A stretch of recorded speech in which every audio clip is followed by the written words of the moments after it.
मैं मंदिर अकेला जाता हूँ, मैं भगवान शंकर पर अकेला जल चढ़ाता हूँ, मेरे घर से कोई मंदिर नहीं जाता, कोई जल चढ़ाने नहीं जाता।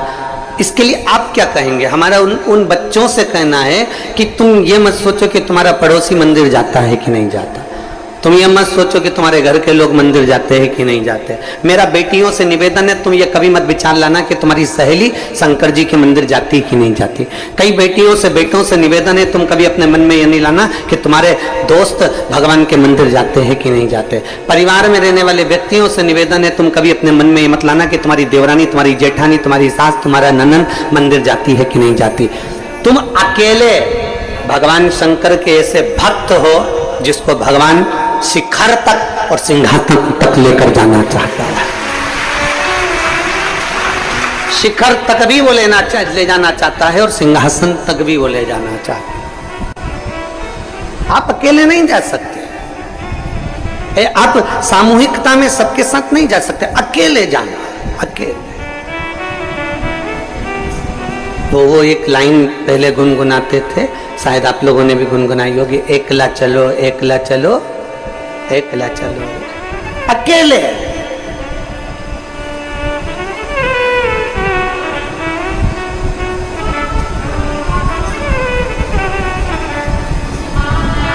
मंजिल तक पहुंचने के लिए कोई जरूरी नहीं है जिस ट्रेन में आप बैठे हो उस ट्रेन में सभी लोग सीहोर जा रहे होंगे।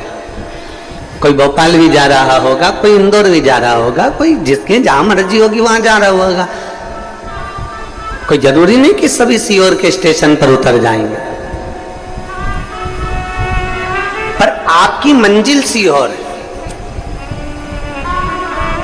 आपकी मंजिल उज्जैन है, आपकी मंजिल बाबा का धाम है।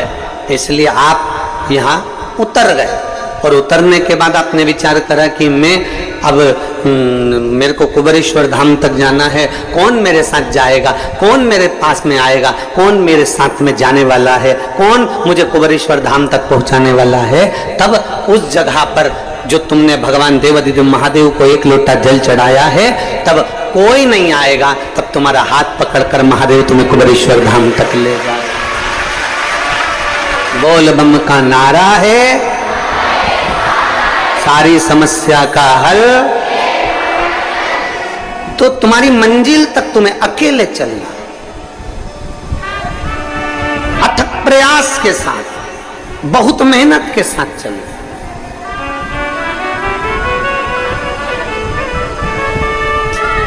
घर में माता भी है, पिता भी है, बहन भी है, भाई भी है, रिश्ते भी हैं, नाते भी हैं, कुटुंब भी है, कबीला भी है, सब कुछ तुम्हारे घर में भगवान भोलेनाथ की कृपा से है। पर चलना और मेहनत अकेले करना ही पड़ेगा, कोई दूसरा नहीं चलेगा तुम्हारे साथ। उसकी मंजिल आएगी वो चले जाएगा, उसका स्टेशन आएगा वो उतर जाएगा।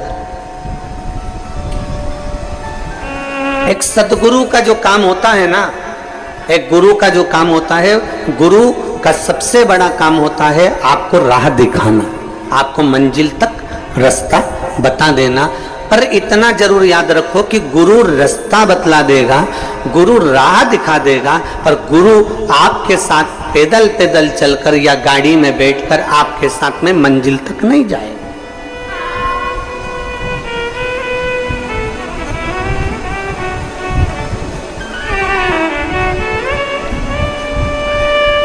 कई लोग आते हैं कुबेरेश्वर धाम पर, पूछते हैं हमको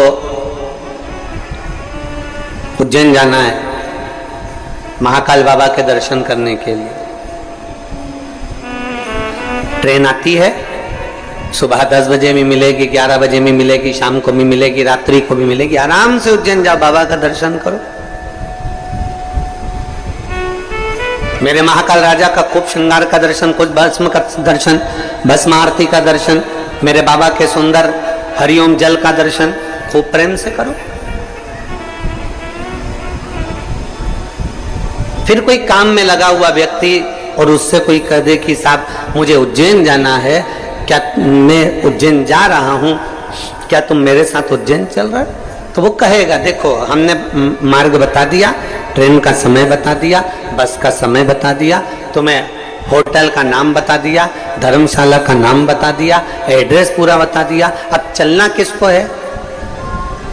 साथ वाला जो काम कर रहा है, जिससे तुमने एड्रेस पूछा, जिससे तुमने पूछा, स्थान पूछा, वो नहीं जाएगा साथ में। साथ में कोई नहीं जाने वाला, आपको जाना है, आप चले जाओ।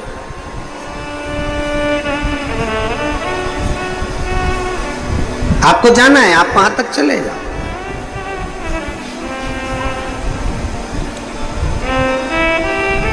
अब गुरु का जो काम है, गुरु एक ही बात कहता है कि तुम्हें शंकर के शिवालय तक जाना है, शिव के मंदिर तक जाना है, एक लोटा जल चढ़ाना है, शंकर का गुणगान गाना है, श्री शिवाय नमस्तुभ्यम बोलना है, तुम्हें शंकर के मंदिर में झाड़ू लगाना है, पोछा लगाना है, सेवा करना है, चाकरी करना है, ये गुरु बता देगा। गुरु का काम है बताने का, वो बताएगा। अब किसी ने पूछा कि साहब यहाँ से इंदौर हमको जाना है तो कैसे जाएं? तो गुरु ने उसको रास्ता बता दिया, यहाँ से बाहर निकलना, निकल के बस मिलेगी, बस में बैठकर सीधे इंदौर से यहाँ से सीधे चले जाना। और अपनी गाड़ी से आयो तो यहाँ से सीधे, तो हमको भोपाल जाना हो तो कि भोपाल का रास्ता इधर है, तुम ऐसे चले जाना। अब गुरुजी ने तो सीधा सीधा रास्ता बता दिया। अब गुरुजी ने सीधा सीधा रास्ता बताया, पर तुम्हारी आदत इतनी बुरी है ना कि गुरुजी ने जो रास्ता बताया, एक व्यक्ति जो रास्ता बता दिया, उस रास्ते पर चलने के बजाय आप लोग, कई लोग संसार के ऐसे होते हैं कि किसी से रास्ता पूछ लेते हैं। जब निकलते हैं, इंदौर से निकले कुबेरेश्वर धाम के लिए तो रास्ता पूछ कर चलते हैं, जब भोपाल से निकले कुबेरेश्वर धाम के लिए तो रास्ता पूछ कर चलते हैं। उसके बाद तुम्हारी आदत, हमारी आदत, सबकी आदत एक जैसी है कि थोड़ी दूर चलने के बाद हम दूसरे व्यक्ति से फिर पूछते हैं कि भैया इंदौर जाना है, इधर से चले जाऊं क्या? अब उसको जो रास्ता मालूम होगा वो वही रास्ता बताएगा। उसने कहा नहीं, ये रास्ता दूर पड़ेगा, तू इधर से घुस जा, तो इधर से जा, तो लेफ्ट में उसको मोड़ दिया। अब जा रहा था सीधा, गुरुजी ने कहा था कि सीधा सीधा रास्ता इंदौर का, सीधे चले जाना। उसने उससे पूछा तो उसने क्या करा, इंदौर तो भेज रहा था पर मालूम पड़े आष्टा से मोड़ के खाते गांव भेज दिया।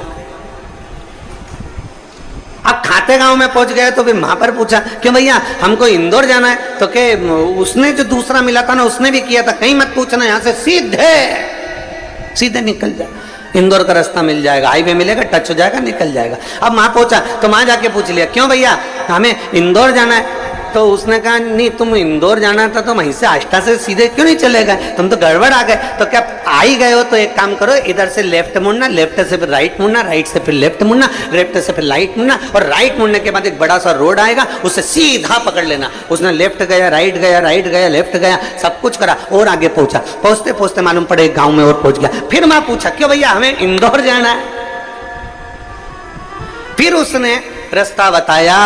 पूछते पूछते 3 घंटे का इंदौर का रास्ता था, 8 घंटे में इंदौर पहुंचा। कारण यह था कि गुरुजी ने सीधा रास्ता बताया था, उस रास्ते पर नहीं चला तो दूसरे से रास्ता पूछ पूछ कर तो तुम 8 घंटे में पहुंचोगे। जब सीधा सीधा रास्ता बता दिया गुरुजी ने, सारी समस्या का हल, एक लोटा जल। अब जब सीधा रास्ता मिल गया तो तुम्हारी आदत इतनी बुरी है ना कि तुम टेढ़ा रास्ता पकड़ते हो। फिर दूसरे के पास पहुंच गए, भैया बड़ी दुखी हूं, तो फिर उसने भी कह दिया कि 3-4 बार मेरे पास आना और मैं तेरे को रास्ता बता दूं। वो रास्ता बताया। फिर वहां से छूटा, फिर आगे किसी से पूछ लिया मैं बड़ी कष्ट में हूँ, कुछ बताओ। तो क्या थारी पत्रिका लेकर आना, मैं बताऊं। पत्रिका देखी, ये देखा, वो देखा, नगमग सब पिना दिया, तो भी फिर आगे गई। रास्ता क्लियर नहीं हो रहा ना।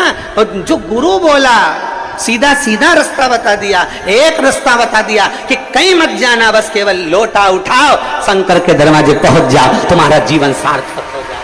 पर सीधा रास्ता चलो जब तो, सीधा रास्ता तुम चलो जब तो बात है ना। तुम्हारी तो आदत टेढ़े टेढ़े चलने की है। थोड़े दिन तो सीधा चले, फिर यूं छो जाए, फिर चले, फिर यूं घूम जाए, फिर मन करे कि अब 5 सोमवार अपन ने 5 बार पशुपति व्रत कर लिया, 3 बार अपन ने पशुपति व्रत कर लिया, 2 बार ऐसा कर लिया, 1 बार ऐसा कर लिया। मैं तो 2 महीने से जल चढ़ा रही, मैं 4 महीने से जल चढ़ा रही, बाबा तो मेरी सुन ही नहीं रिया। तो तुमने फिर रास्ता चेंज करा, रास्ता चेंज करा, मालूम पड़े इतना कुआं तो पहले ही खोद लिया था, और थोड़ी खोद लेती और खोद लेती तो पानी निकल जाता, पर आधा कुआं छोड़ के दूसरा कुआं खोदने बैठ गए। एक विश्वास के साथ, एक भरोसे के साथ, एक दृढ़ता के साथ, एक पूर्ण विश्वास के साथ जब हम देवाधिदेव महादेव के करीब में जाते हैं, पूर्ण भरोसे के साथ जब हम भगवान शंकर के